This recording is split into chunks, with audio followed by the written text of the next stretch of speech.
नमस्ते, नमस्कार, सत श्री अकाल।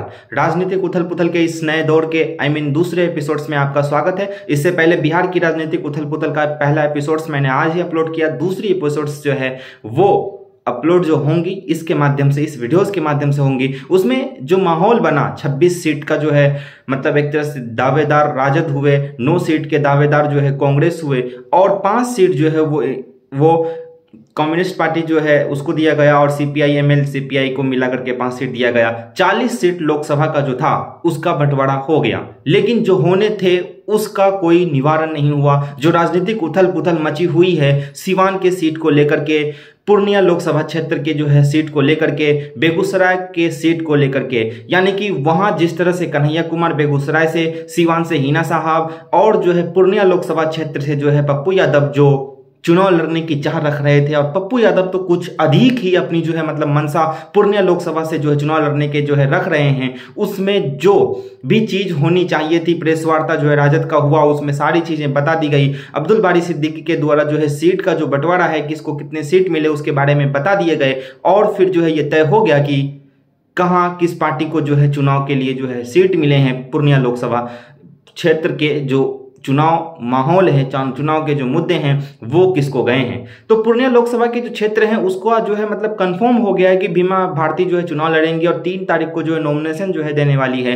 तो आप समझिए राजनीतिक उथल पुथल के इस दौर में जिस तरह से पप्पू यादव को एक धाकड़ नेता है बिहार के, और कन्हैया कुमार वो भी एक धाकड़ नेता है बिहार के, हिना साहब सीवान क्षेत्र से जो है हिना साहब जो है एक दावेदार जो है उम्मीदवार थी, लेकिन इसको जिस तरह से साइड किया गया, जो चाह थी इसकी कि राजद से लड़ूं या इंडियन नेशनल कांग्रेस से लड़ूं लेकिन चुनाव लड़ूं, लेकिन इसको जिस तरह से साइड कर दिया, क्या इसके कुछ आने वाले समय काल में कुछ ऐसे नए पक्ष होंगे जो इन तीनों को यानी कि इंडियन नेशनल कांग्रेस को और जो है राजद को मतलब ऐसा सदमा दे कि उसे इन विचार को यानी कि जो फैसले लिए गए हैं उसे बदलने के लिए जो है विवश होना पड़े, देखना है बाकी। लेकिन आप ये समझिए कि राजनीतिक उथल पुथल के इस दौर में क्यों ऐसा किया जा रहा है।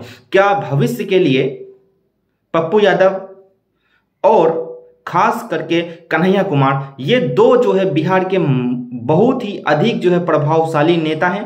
प्रभावशाली इसके वक्तव्य होते हैं, इसके द्वारा बोले गए जो वाक्य होते हैं, विचार होते हैं, वो कहीं ना कहीं जनता को अटैच करता है अपने में। ये चीज कहीं राजद को बुरा तो नहीं लग रही है, तो यह है समझने की आवश्यकता। इसका कोई तो एविडेंस नहीं है, लेकिन समझिए ये कि क्यों इसे जब मालूम है पूर्णिया लोकसभा के क्षेत्र से जिस तरह से माहौल बनाया जा रहा है 2-3 महीने, 4 महीने, 5 महीने से, कि मुझे यानी कि पप्पू यादव चाह रहे थे कि मुझे ही सीट मिले और मैं ही जो हूं इंडियन नेशनल कांग्रेस से लड़ूं या राजद से लड़ूं, लेकिन लड़ूं मैं ही। लेकिन जो अभी जो निर्णय आए, जो सीट बंटवारे को लेकर के जो महागठबंधन के जो है मतलब निर्णय आए, डिसीजंस आए, वो कहीं ना कहीं चौंकाने वाले हैं। उसमें कहीं ना कहीं ये एक तरह से तय हो गया कि पूर्णिया लोकसभा का जो सीट है वो पप्पू यादव को नहीं मिल रहा है। उसी तरह से बेगूसराय के अंदर जो है वो जो सीट है वो कन्हैया कुमार को नहीं मिल रहा है। नवादा से भी चाहते थे वो लड़ें, लेकिन वहां भी किसी अन्य का जो है नाम राजद के द्वारा जो है घोषित कर दिया गया। लेकिन